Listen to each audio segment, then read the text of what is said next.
सिंधुदुर्ग जिल्हा मध्यवर्ती सहकारी बँकेच्या कारभारासंदर्भात माजी चेअरमन राजन तेली यांनी काही प्रश्न उपस्थित केले। त्याचं खरं कारण हे आहे की त्यांनी बँकेकडे आपल्या मुलांच्या नावे जवळपास जून 2021 मध्ये कर्ज घेतलेलं होतं आणि ते कर्ज ते परतफेड करत नव्हते आणि ह्या कर्जाची परतफेड करत नसल्यामुळे बँकेने वेळोवेळी त्यांच्याबरोबर आवश्यक तो पत्रव्यवहार केला होता, चर्चा केली होती, संवाद चालू होता, परंतु तरी सुद्धा कर्जाची परतफेड होत नसल्यामुळे बँकेला सहकार न्यायालयात जावं लागलं, कोर्टामध्ये हायकोर्टामध्ये जावं लागलं आणि त्या ठिकाणी सहकार न्यायालयाने सुद्धा त्यांच्या विरुद्ध निर्णय घेतला।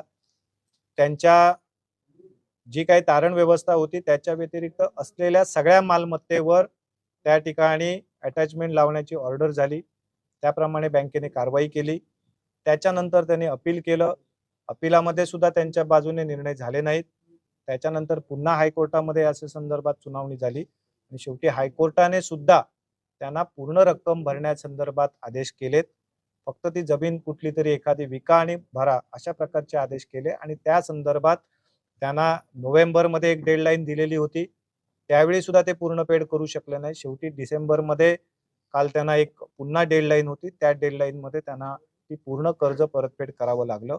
मुद्दा एवढाच आहे की कर्ज हे त्यांना पूर्ण व्याजासह आणि पेनल्टीसह पूर्ण परतफेड करावं लागलं।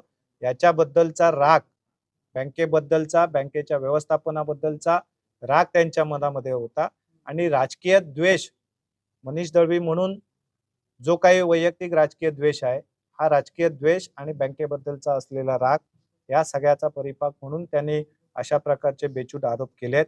हे सगळे आरोप 100% खोटे आहेत। बँकेचं नेतृत्व